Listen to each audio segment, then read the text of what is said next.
Admiral Sarah Chen stood in the command center of the Terran Accord, her hands pressed against the cold metal table. The holographic display showed 12 dead worlds, each one a grave marker for millions of human lives. The blue dots that once marked thriving colonies now blinked red, indicating complete destruction. "Admiral, the Zephyrian envoy has arrived," Lieutenant Torres announced from his station. His voice carried the same hollow tone that had become common among the crew. 3 years of watching their people die had drained the hope from everyone's eyes. Chen nodded but did not look away from the display. New Geneva appeared before her in horrifying detail. The orbital cameras had captured the final moments before the Zephyrian energy weapons turned the planet's surface into glass. She could see the evacuation ships trying desperately to escape the atmosphere. Most never made it. The doors to the command center slid open with a soft hiss. High Talon Vexkar entered with the confident stride of a conqueror. His feathers were a brilliant gold and silver, marking him as one of the highest-ranking members of the Zephyrian coalition.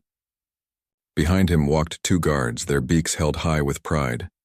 Vexkar's translator device crackled to life as he spoke. "Admiral Chen, I bring you the generous terms of the Coalition Council. Your species has suffered enough. We offer you peace." Chen finally turned to face the alien diplomat. Her gray hair was pulled back tightly, and her blue eyes showed no emotion. She had learned to hide her feelings well over the past 3 years. "Peace," she repeated slowly. "What kind of peace?" The Zephyrian's head tilted in what humans had learned was their version of a smile. "Simple terms. Humanity will become a protected species under coalition law. Your remaining worlds will be safe from further action. In return, you will provide resources and labor as requested by the Council." "Labor," Chen said. "You mean slavery?" "Such a harsh word," Vexkar replied, his feathers ruffling slightly. "Think of it as guidance. Your species is young and aggressive. You attacked our ships when we tried to establish peaceful contact. We had to teach you proper behavior." The Admiral's jaw tightened.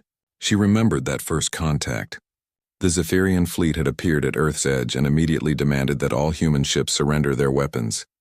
When the human defense fleet had refused, the aliens had opened fire without warning. That was 3 years ago. "You call the murder of 400 million people a lesson?" Chen asked. Vexkar spread his wings slightly. "Regrettable but necessary. Your species needed to understand the consequences of defying the coalition. We could have destroyed all human worlds, but we showed mercy. We stopped at 12 planets to give you time to accept reality." Lieutenant Torres made a sound like a growl from his station. Other crew members clenched their fists. Chen raised one hand slightly and they all remained quiet. She had trained them well. "And if we refuse your generous offer?" she asked. The alien's head bobbed up and down. "Then the lessons will continue until you learn. We have cataloged 37 human worlds that could be educated. We prefer not to waste more time on such actions." Chen walked slowly around the holographic display. Kepler Prime rotated before her, its cities now craters of melted stone.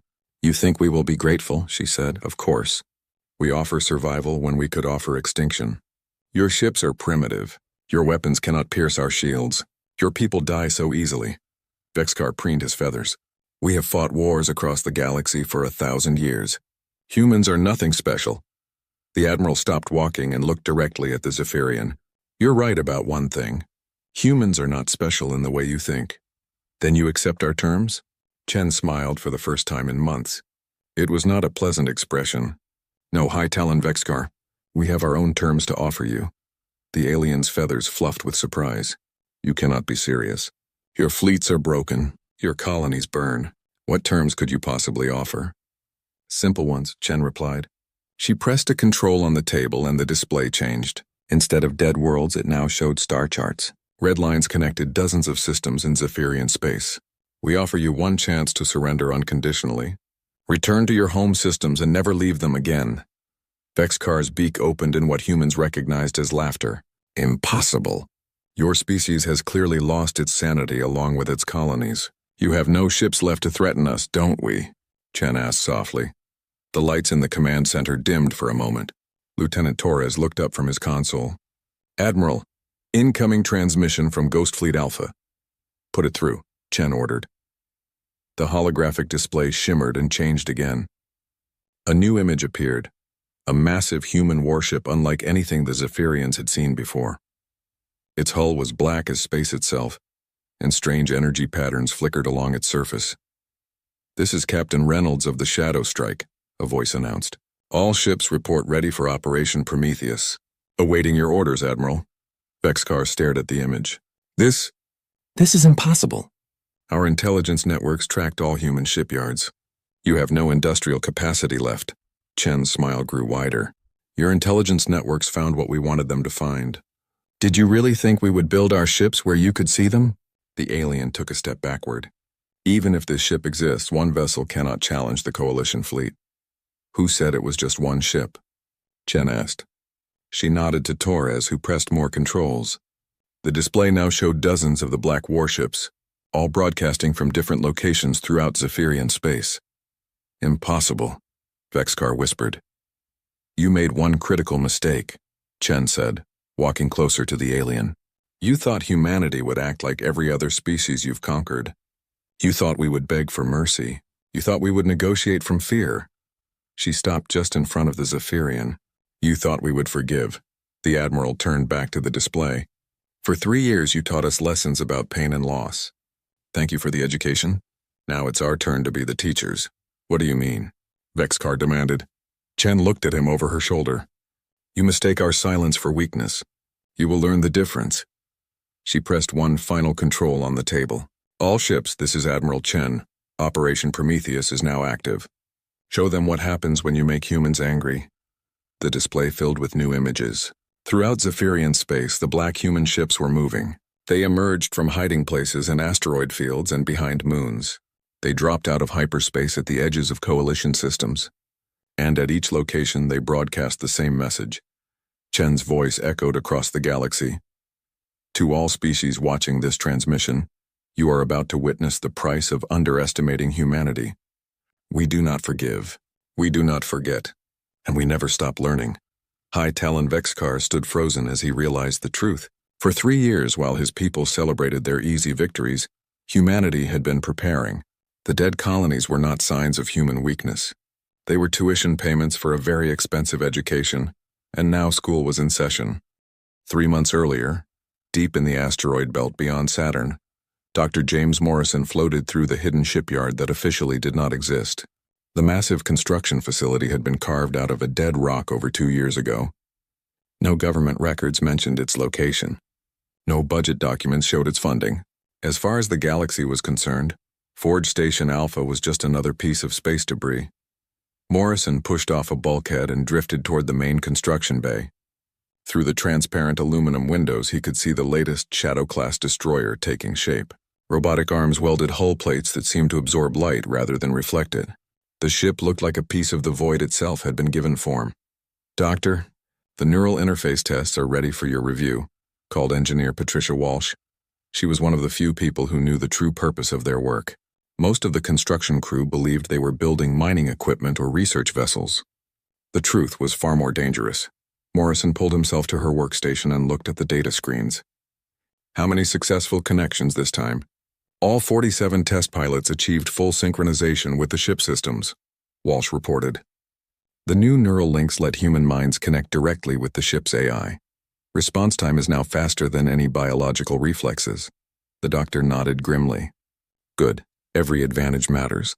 "What about the adaptive armor?" Walsh called up new displays showing weapon test results. The smart metal exceeded all expectations. After taking hits from simulated Zephyrian energy weapons, the armor learned to deflect identical attacks. By the 10th shot, the test plates were actually reflecting the energy back at the source. Morrison watched the test footage with satisfaction. 3 years ago, when the first Zephyrian attacks began, humanity's technology had seemed primitive compared to alien weapons. Human missiles bounced off energy shields. Human lasers scattered against exotic armor. The aliens had good reason to think they were superior. But they had made one critical error. They assumed human technology could not improve. While the Zephyrians celebrated their easy victories, human engineers studied every piece of wreckage from destroyed ships. They analyzed energy patterns from enemy weapons. They recorded shield frequencies and weapon signatures. Each defeat taught them something new about their enemies.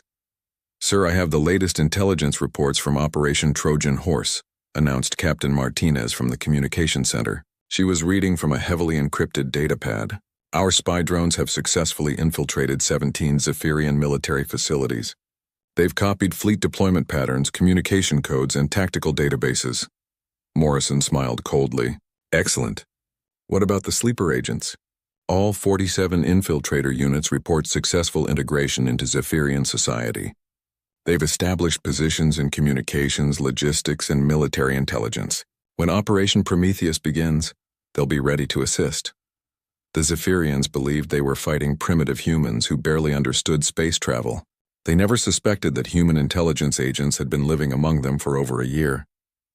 The aliens' own arrogance had made infiltration easy. They couldn't imagine that inferior humans might be capable of sophisticated deception. Morrison pushed himself toward the main observation deck. Through the massive windows, he could see 12 other construction facilities scattered throughout the asteroid belt. Each one was building a different type of ship. Destroyers, cruisers, carriers, and the massive dreadnoughts that would spearhead the coming offensive. Dr. Morrison, could you review the psychological warfare protocols? Asked Dr. Sarah Kim from the strategy department. She was floating near a holographic display showing Zephyrian fleet positions. We want to make sure our message is perfectly clear. Morrison studied the tactical plans. Unlike the Zephyrians, humans had no interest in clean, honorable battles. They intended to win through superior intelligence, better planning, and absolute psychological dominance. The key is to demonstrate that every Zephyrian assumption about humanity was wrong, Morrison explained to the gathered officers. They think we're weak because our technology seemed primitive. They think we're stupid because we appeared to surrender easily. They think we're broken because we stopped fighting back. He pointed to different sections of the battle plan. We'll show them that our technology was deliberately designed to seem inferior while we gathered intelligence. We'll prove that our surrender was actually a strategic delay while we built a real fleet, and we'll demonstrate that our silence was the calm before the storm. Commander Hayes, the military liaison to the project, floated closer to the display. What about collateral damage? The Zephyrian worlds contain billions of civilian aliens. Morrison's expression hardened. They showed no mercy to our children on New Geneva. They broadcast the deaths of our families as entertainment. However, we're not like them. We won't target civilians. He paused. But we will make sure every Zephyrian understands exactly what their leaders have done. The doctor called up new images showing specially designed transmission equipment. Every ship in the Shadow Fleet carries quantum broadcasting systems. When we strike Zephyrian military targets, we'll simultaneously transmit the full record of their war crimes to every screen on their worlds. Their own people will see the truth about what their military has been doing. Captain Reynolds appeared on the communication screen from his ship in another part of the asteroid field. Doctor, all Shadow Fleet vessels report ready for deployment. The crews are eager to begin. Morrison nodded. Maintain position until Admiral Chen gives the final authorization. Remember, timing is everything. We have one chance to shock the Zephyrians so completely that they'll never again underestimate any human. Dr. Kim pulled up the latest intelligence reports. Our spy satellites show that Zephyrian High Command is planning a victory celebration next week. They believe they've completely defeated humanity. It's the perfect time to strike. Let them celebrate, Morrison said quietly. Let them feel completely safe. It will make our lesson more effective. Engineer Walsh looked up from her technical reviews. Doctor, I have to ask, do you think this will really end the war? The Zephyrians have been conquering species for 1,000 years. They won't surrender easily. Morrison stared out at the hidden fleet taking shape in the darkness. Hundreds of ships that represented humanity's greatest technological achievement, each one built from the painful lessons learned during 3 years of apparent defeat. The Zephyrians made one fatal mistake, he said finally. They think war is about having better weapons. But humans understand something they don't. War isn't about technology. It's about will. It's about who wants victory more. He turned to face the assembled officers and engineers. They wanted to teach us humility. Instead, they taught us anger. They wanted to break our spirit. Instead, they forged it into something harder than their best armor. They thought destroying our colonies would make us weak. Morrison's voice grew cold as space itself. Instead, they gave us nothing left to lose. The hidden fleet continued its secret preparations. In a few days, the Zephyrians would learn that humanity's greatest strength was not technology or weapons. It was the ability to turn suffering into wisdom, defeat into strategy, and loss into an unquenchable desire for justice. The teachers were about to become the students. High Talon Vexcar stood in the command center of the Coalition flagship Skyripper, watching the celebration broadcast from across Zephyrian space. On every world, his people danced in the streets to honor their great victory over the humans. 3 years of perfect warfare had ended with the mammals finally begging for mercy. High Talon, our scouts report no unusual activity in human space, announced Wing Commander Thelaris from the sensor station. The few remaining human ships are maintaining defensive positions around their core worlds. Vexcar preened his golden feathers with satisfaction. Excellent. The mammals have finally learned their place in the galaxy. Perhaps we can use them as laborers for our next expansion campaign. The celebration was interrupted by an urgent alarm. Red lights flashed throughout the command center as the ship's AI announced a priority alert. Multiple contacts emerging from hyperspace, the sensor operator called out. Range 15,000 kilometers and closing fast. Impossible, Vexcar snapped. Our long-range sensors show no approaching ships. Check your equipment.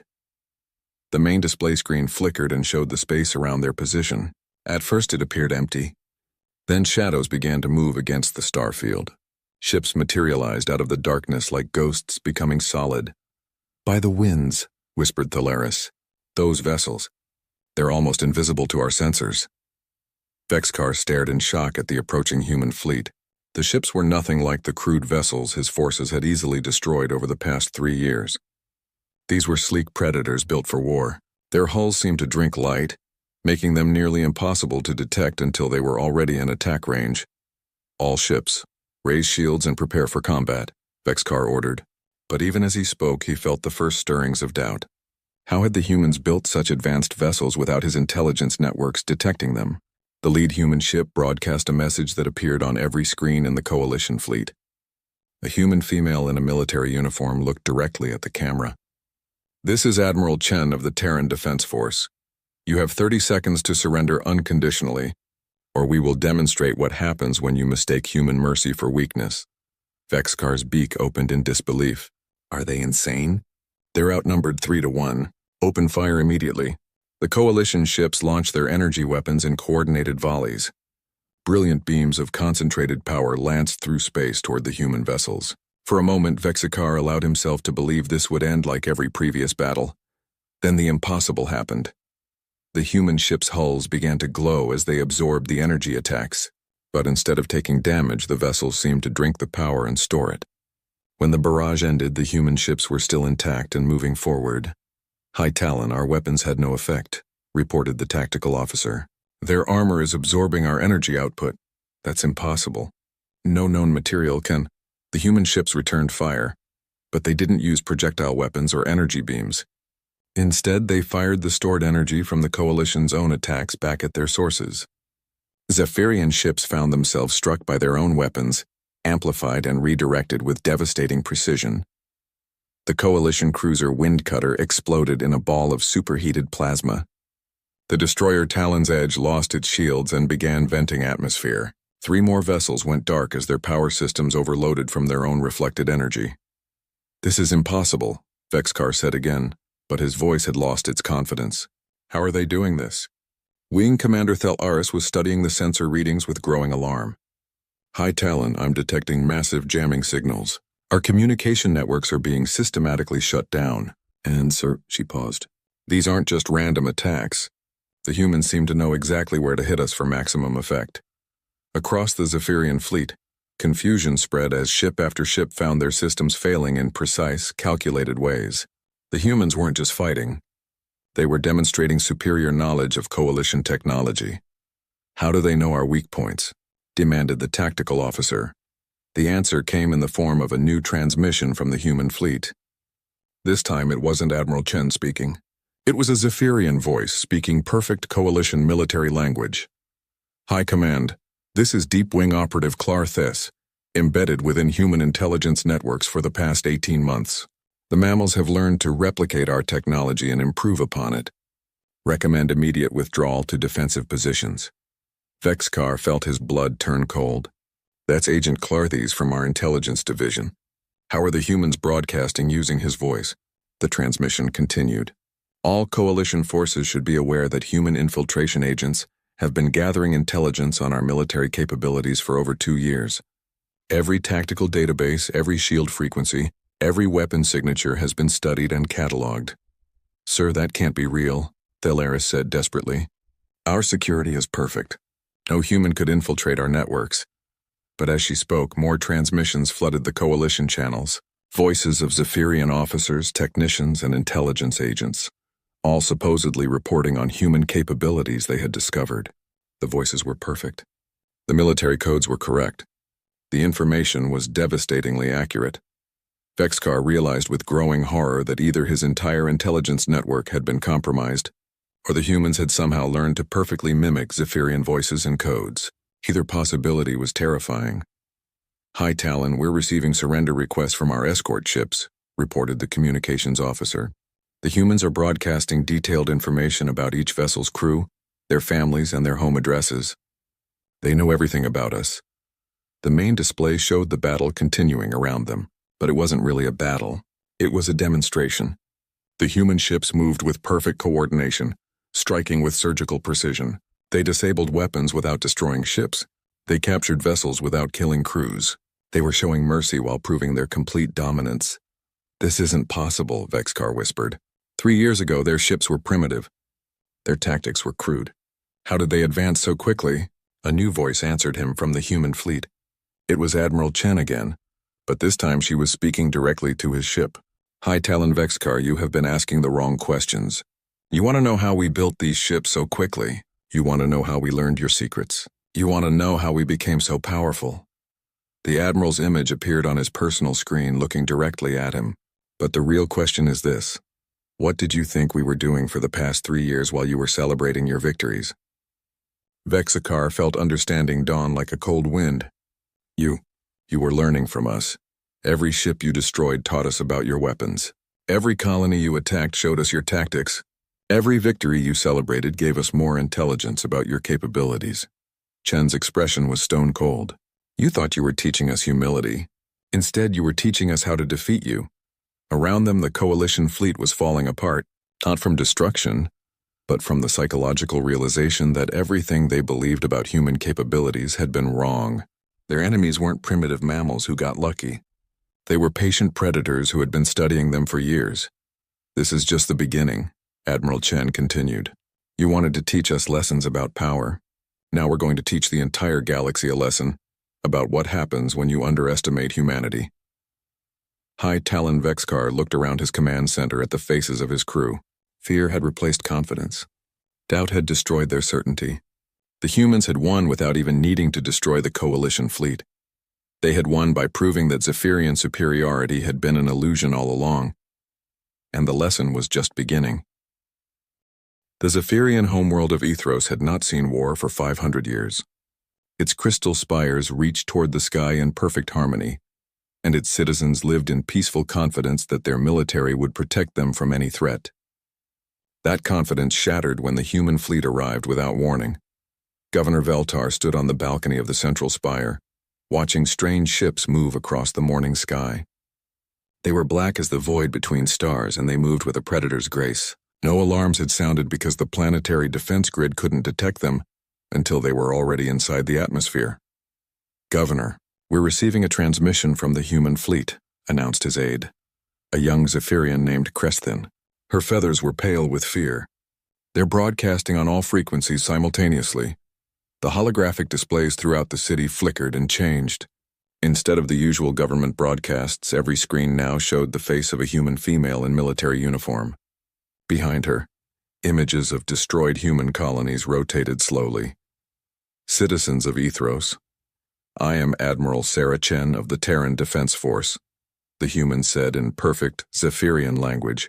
3 years ago, your military began what they called an educational campaign against humanity. Today, your education begins. Governor Veltar felt his talons scrape against the stone balcony. How are they broadcasting on our secure networks? Our systems are supposed to be unhackable. The Admiral continued speaking. Your leaders told you that humans were a primitive species that needed to be taught proper behavior. They showed you recordings of our ships being destroyed and our colonies burning. They told you it was necessary for galactic peace. The images on the screens changed. Now they showed detailed recordings of the Zephyrian attacks on human worlds. But these weren't the sanitized military reports that had been broadcast to the population. These were raw footage showing the reality of what had happened. Children running from energy weapons. Families torn apart by orbital bombardment. Entire cities vaporized while evacuation ships burned in the sky. What your leaders did not tell you, Admiral Chen said, is that every human world they destroyed was home to people just like yourselves. People with families, dreams, and children who trusted their governments to protect them. Throughout the city, Zephyrians stopped what they were doing to watch the broadcasts. Many had never seen the true footage of the human colonies being destroyed. The military had only shown them brief clips that made the attacks look clean and necessary. Governor Veltar activated his personal communicator. "Military command, why aren't our defense systems responding to this invasion?"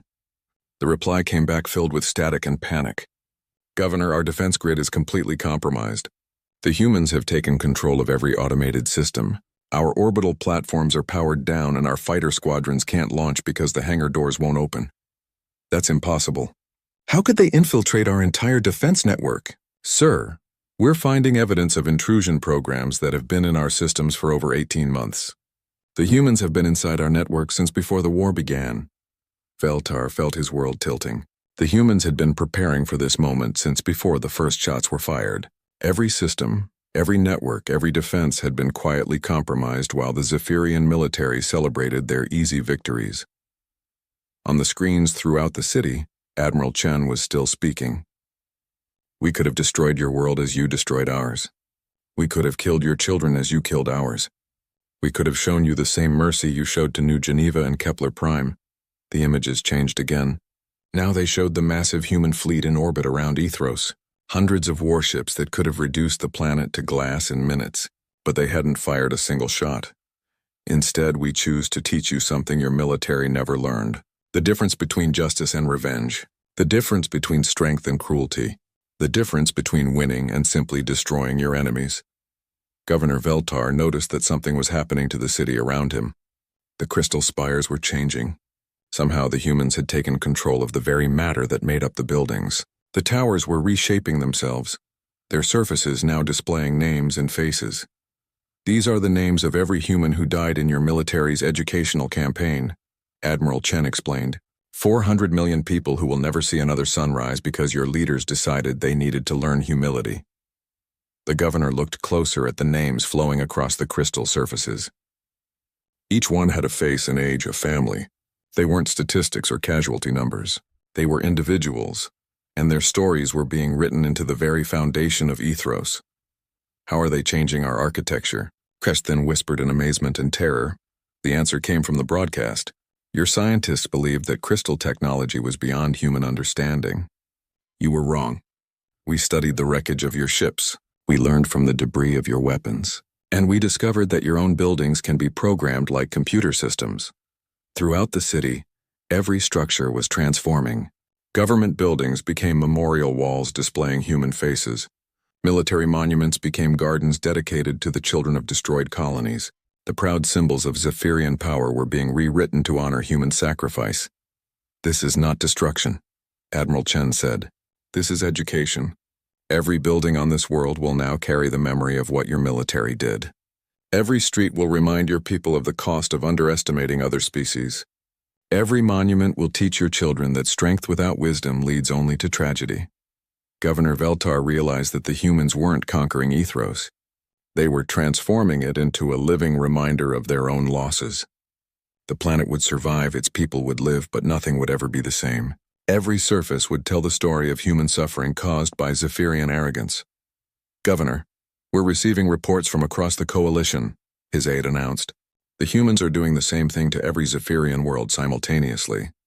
They've taken control of our infrastructure on 17 planets." The scope of the human operation became clear. This wasn't a military campaign. It was a galaxy-wide lesson being written in crystal and stone. Every Zephyrian world was being turned into a memorial for human losses. "Your leaders promised you that conquering humanity would be simple," Admiral Chen continued. "They told you that humans were weak, primitive, and easy to defeat. They were wrong about everything except one thing.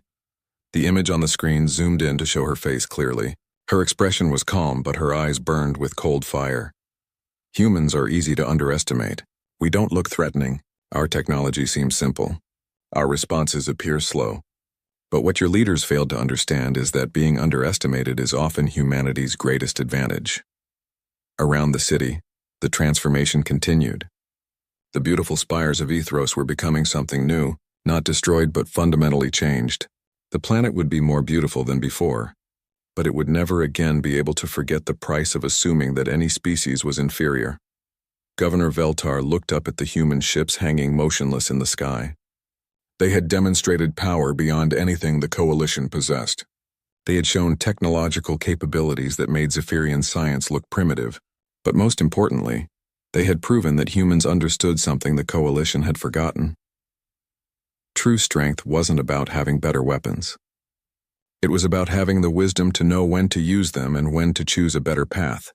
The message was being written across the galaxy in letters of crystal and flame, and every Zephyrian alive would read it for the rest of their lives. 1 year later, the Galactic Council convened for the first time since the end of the Human-Zephyrian War. Representatives from 47 species gathered in the Great Hall on the neutral world of Concordia. But the most striking sight was not the diverse alien delegates. It was the Zephyrian representatives sitting in the back rows quietly taking notes. Admiral Sarah Chen stood at the speaker's podium, looking out at the assembled delegates. Many species that had remained neutral during the conflict now watched her with a mixture of respect and wariness. They had all seen the footage of what happened to the Zephyrian Coalition. They knew that humanity was no longer the weak newcomer to galactic politics.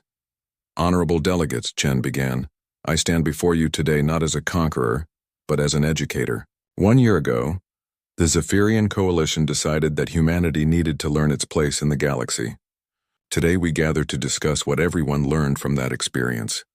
The Altarian ambassador, a crystalline being named Resonance of Truth, rose from her seat. Admiral Chen, the Altarian Republic wishes to express our concern about the methods used in your campaign. While we understand your desire for justice, the complete transformation of 17 worlds seems excessive. Chen nodded calmly. Ambassador, I appreciate your concern. However, I would ask you to consider the alternative. We could have followed the Zephyrian example and simply destroyed their worlds. Instead, we chose to create something that would ensure this kind of tragedy never happens again. She gestured to the main display, which showed images of the transformed Zephyrian worlds. The crystal spires of Ethros now served as a magnificent memorial garden, where beings from across the galaxy came to pay respects to the human dead. The former military fortresses had been converted into schools that taught the history of interspecies conflict and how to prevent future wars. The Zephyrian worlds are more beautiful now than they ever were before, Chen continued. Their people live in peace, but they live with constant reminders of the cost of aggressive warfare. Every child born on those worlds will grow up understanding that other species deserve respect. High Talon Vexkar, now serving as the Zephyrian representative to the council, stood slowly. His once proud feathers had lost their luster, and his voice carried the weight of hard-learned wisdom. The human admiral speaks truth, he said quietly. My people believed that superior technology meant superior wisdom. We thought that military strength gave us the right to judge other species. We were wrong about everything. He looked around the chamber at the other delegates. The humans could have destroyed us completely. Instead, they chose to teach us. Every morning when I wake up on New Remembrance, I see the names of the humans who died because of my people's arrogance. It is a painful lesson, but a necessary one. The Centaurian delegate, a tall insectoid named Hive Mind Sigma, clicked her mandibles thoughtfully. This council has observed the transformation with great interest. The former Zephyrian military worlds now produce more scientific research than they ever did weapons. Their agricultural worlds feed refugees from conflicts across the galaxy. How was this accomplished? Chen smiled slightly. Simple. We gave them better things to do. Turns out that when you remove the need to build weapons and conquer neighbors, a species has a lot of energy to put toward more productive activities. Dr. James Morrison, now serving as humanities science advisor to the council, stepped forward. The key was understanding that the Zephyrian people were not our enemies. Their leadership had made terrible choices, but the average citizen was simply following what they believed to be legitimate authority. We separated the decision-makers from the people and gave everyone better options. The chamber fell silent as delegates processed this information. The human approach to warfare was unlike anything in recorded galactic history. They had won completely but had used their victory to build rather than destroy. Ambassador Resonance of Truth spoke again. What guarantees can you provide that humanity will not use these same capabilities against other species who might disagree with human policies? Chen's expression became serious. None whatsoever. The blunt answer sent ripples of concern through the chamber. Several delegates shifted uncomfortably in their seats. However, Chen continued, I can tell you exactly what will happen if any species decides to attack human civilians or threaten our worlds. You've all seen the documentation of our capabilities. You've all observed what happens when humanity is forced to defend itself. The choice of whether we remain peaceful neighbors or become terrible enemies is entirely up to you. The Draconian ambassador, a reptilian being named Scaleborn of Fire, leaned forward. Are you threatening the Council, Admiral? Not at all, Chen replied. I'm simply stating facts. Humanity wants peace, trade, and cooperation with all species. We're perfectly happy to remain a quiet member of the galactic community, sharing technology and resources for mutual benefit. She paused and looked around the chamber. But we will never again allow any species to attack our people while assuming we'll simply accept it. The age of considering humanity weak or primitive is over. Anyone who makes that mistake will receive the same education we provided to the Zephyrian Coalition. High Talon Vexkar stood again. Honorable delegates, I must speak plainly. The humans are offering you a simple choice. Treat them with the respect you would show any powerful neighbor, or learn the same lessons my people learned. I strongly recommend choosing respect. Delegate after delegate rose to acknowledge the new reality. The Rigelian Federation offered trade agreements. The Andromedan Collective proposed joint research projects. The Vegan Empire suggested cultural exchange programs. Within 2 hours, humanity had gone from being an ignored newcomer to being courted by every major power in the galaxy. As the formal session ended, Chen walked to the memorial section of the hall where a small garden had been planted. Each flower represented one of the destroyed human colonies. She knelt and placed her hand on the soil. Dr. Morrison joined her. Do you think it was worth it, Admiral? All the suffering, all the loss, just to teach the galaxy not to underestimate us? Chen looked at the names carved into the memorial stones. We didn't choose the lesson, James. The Zephyrians did. We simply chose how to teach it. She stood and looked out through the windows at the ships in orbit. Human vessels now flew alongside alien ones in peaceful formations. Trade routes that had been closed to humanity for decades were now open. Scientific data flowed freely between species. The galaxy learned that humanity can be a terrible enemy, she said quietly, but they also learned that we can be the best ally they'll ever have. It's their choice which one they get. In the distance, a Zephyrian transport ship was departing for the Memorial Worlds. It carried teachers, scientists, and artists who would spend their lives ensuring that the lessons of the war were never forgotten. The ship's hull bore a simple message in both human and Zephyrian languages. We remember so that others may learn. The age of underestimating humanity was over.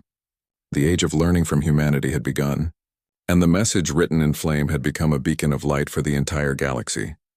The teachers had become the guardians, and their lesson would never be forgotten.